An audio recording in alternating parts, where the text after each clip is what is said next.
negara atau pemerintah tidak menempatkan dirinya di atas semua golongan, tidak menempatkan dirinya sebagai bapak yang mengayomi anak-anaknya, tetapi menempatkan diri sebagai kelompok yang seolah-olah berhadapan dengan kelompok di masyarakat, dalam hal ini Front Pembela Islam.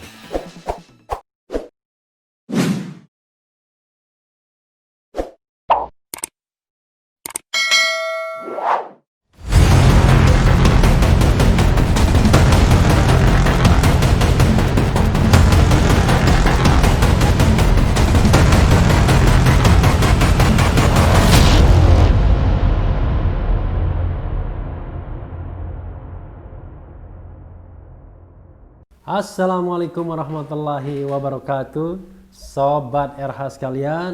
Jumpa lagi kita di channel yang keren ini, Keren Cadas.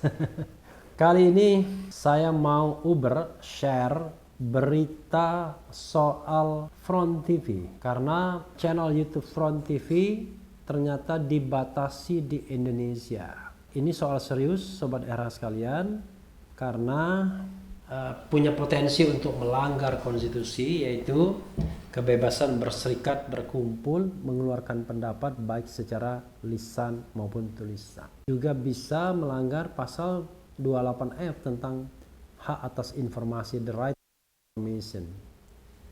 Tapi kita bacakan ya. Ini ada semacam pengumuman dari FPI Online, channel YouTube Front TV dibatasi di Indonesia.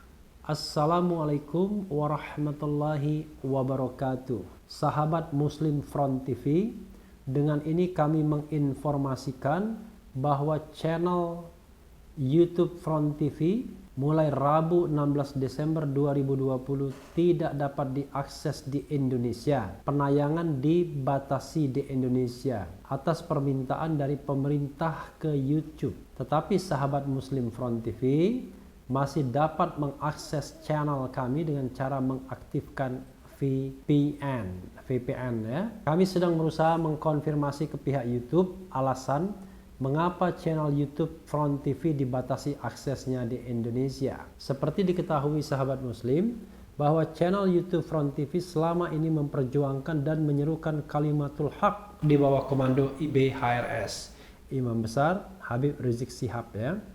Kami kru Front TV memohon maaf yang sebesar-besarnya kepada semua pihak dan para pemirsa sahabat Muslim Front TV atas ketidaknyamanan ini. Mohon doa dan dukungannya agar kami semua tetap bisa memperjuangkan dan menyuarakan kebenaran di bidang media. Wassalamualaikum warahmatullahi wabarakatuh.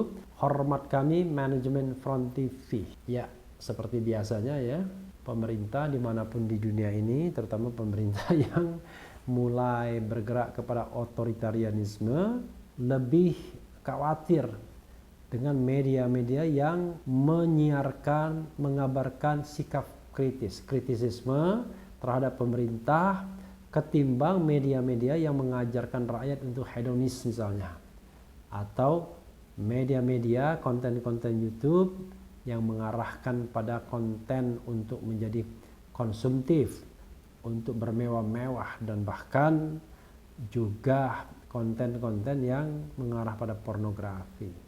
Tidak terlalu pernah dipersoalkan yang seperti itu ya, kecuali pornografi yang memang vulgar sekali.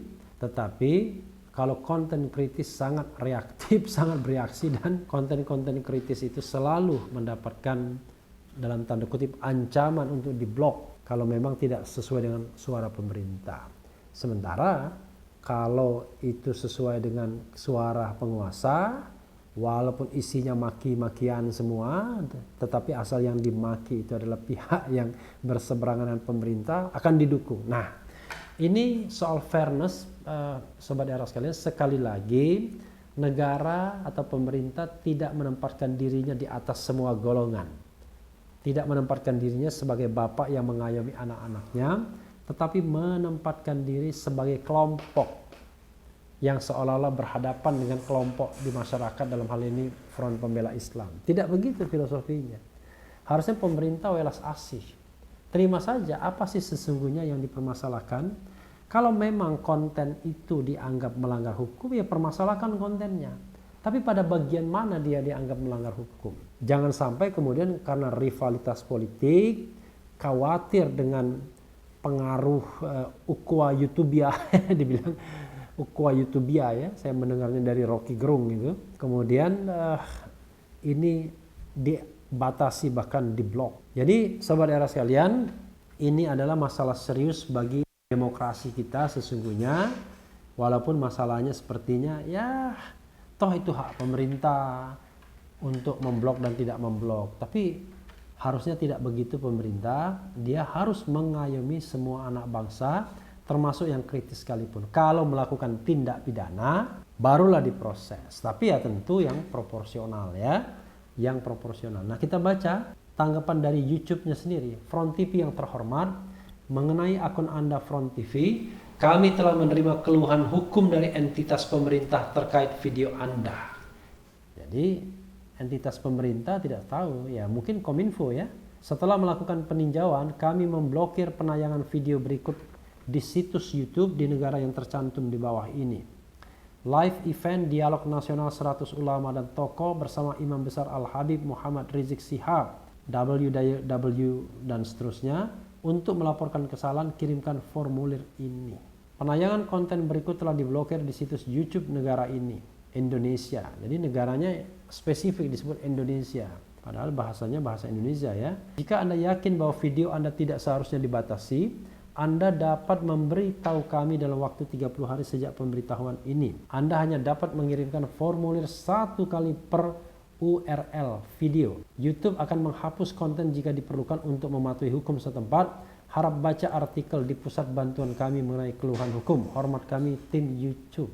Ya, sobat era sekalian, yang kita tidak paham, apakah ini hanya menyangkut satu konten saja, apakah menyangkut konten yang keseluruhan, artinya keseluruhan dari akun itu sendiri. Karena ini hanya menyangkut satu konten, yaitu live event Dialog Nasional. Aneh juga sebenarnya ketika live event Dialog Nasional itu diblok ya, dilarang untuk diedarkan. Kenapa? Karena kalau kita lihat ya isinya baik-baik saja sesungguhnya. Karena Habib Rizik pada waktu itu menyampaikan sambutan pidato mengenai revolusi akhlak. Dan inti dari revolusi akhlak itu adalah menegakkan nilai-nilai Pancasila, mulai dari nilai ketuhanan, kemanusiaan, persatuan, kerakyatan, hingga keadilan sosial. Tidak ada yang salah. IBHRS menawarkan revolusi within the system sesungguhnya, revolusi dari dalam, yaitu memperbaiki sesuai dengan sistem yang ada ya, bukan yang ada, yang ada sesuai sistem Pancasila. Jadi tidak ada yang salah.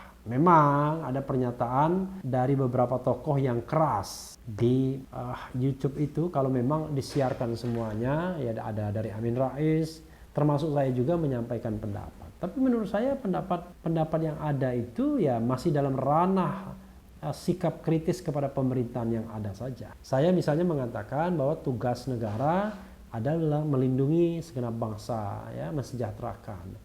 Jadi kalau hari ini kita merasa terancam, takut dia diproses, tidak bebas berbicara, padahal itu adalah hak warga negara untuk berpartisipasi dalam pemerintahan, maka sesungguhnya kan kita tidak mencapai makna hakiki dari kemerdekaan, karena kita takut jadinya untuk bersuara, untuk berbicara. Padahal kita tidak melakukan tindak pidana dalam kategori mala in se, yaitu tindak pidana yang memang dilarang, tapi hanya bersikap kritis terhadap pemerintahan, tentu dengan keyakinan masing-masing. Mungkin dalam konsep FPI dia mau amar ma'ruf nahi mungkar. Dalam konsep saya, ya saya berpartisipasi sebagai warga negara. Kalau pemerintah baik, ya kita katakan baik. Sebagai contoh, saya mendapatkan berita hari ini, Presiden Jokowi bersedia divaksin terlebih dahulu. Nah itu bagus. Nah, hanya rakyat tinggal memastikan bahwa memang yang disuntik itu memang vaksin sungguhan, ya kan, kira-kira begitu ya.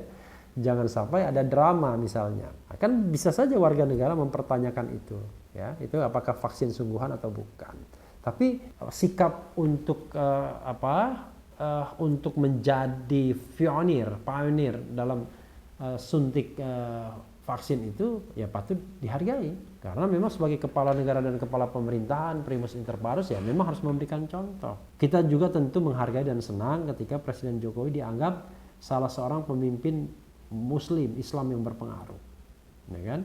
Bahkan kalau bisa nomor 1 sesungguhnya, karena kita the largest Muslim population in the world, Jadi kita populasi Islam terbesar di dunia. Jadi kalau cuma selain nomor 1 sebenarnya ya tidak hebat-hebat amat. Tapi itu pun sudah membuat kita harus menghargai dan mengapresiasi. Karena kita the largest Muslim population in the world. Sehingga harusnya kekuatan Islam kita justru dahsyat di dunia ini. Tapi sayangnya seperti yang dikatakan beberapa pihak ya, Natalius Pigai, Wabai Ridwan Saidi, ya sering sekali kekuatan Islam itu dilemahkan atau lemah atau kadang-kadang dicurigai sebagai fundamentalis, sebagai teroris dan lain sebagainya. Padahal terrorizing itu tidak hanya dari kelompok masyarakat. Kekerasan teror oleh negara itu sangat mungkin terjadi, bahkan jauh lebih berbahaya dibandingkan teror dari society. Seperti saya katakan, kalau teror dari society atau kelompok masyarakat lainnya kita bisa berlindung ke negara. Tapi kalau terornya dari negara, tidak ada lagi tempat kita berlindung. Hal-hal seperti ini harus dipahami, harus diresapi oleh penyelenggara negara kita. Jangan sampai karena beda aspirasi politik melakukan langkah-langkah yang justru tidak demokratis, langkah-langkah yang otoritarian. Ya, sahabat daerah sekalian, mudah-mudahan Front TV bisa siar lagi di Indonesia. Dan ini tidak keterusan terhadap channel-channel YouTube lain yang juga memberikan konten kritis. Tentu bukan maksud dari pemerintah, siapapun dia, mungkin juga Kominfo, hanya menyisakan konten-konten hedonistik saja di dalam wilayah Negara Kesatuan Republik Indonesia ini biar dikonsumsi oleh mereka-mereka yang menonton YouTube, sehingga tidak ada pencerdasannya ya. Adapun mengenai 6 laskar FPI, justru kita ingin mengawal proses tersebut agar tidak dimanipulasi, dan siapapun yang salah tidak boleh go unpunishment ya, tidak boleh tidak dihukum. Tapi kalau yang tidak bersalah ya tidak boleh dihukum sama sekali. Nah, bersalah itu ada 2 kategori, yang melakukan dan menyuruh melakukan. Ya, sahabat daerah sekalian, angin ketidakbebasan makin berhembus kencang sesungguhnya akhir-akhir belakangan ini. Tapi mudah-mudahan ini tidak keterusan sehingga menyapu bangunan demokrasi yang sudah kita perjuangkan secara berdarah-darah sejak tahun 98. Yang penting tetap di channel ini, karena di channel ini Anda akan dirayu, ditipu, dibaperin, dicecar, diuber pula di jalur khusus. Karena channel ini adalah channel yang mengancam, memeras dan membenci. Jangan lupa subscribe, like, comment, and share. Cheers.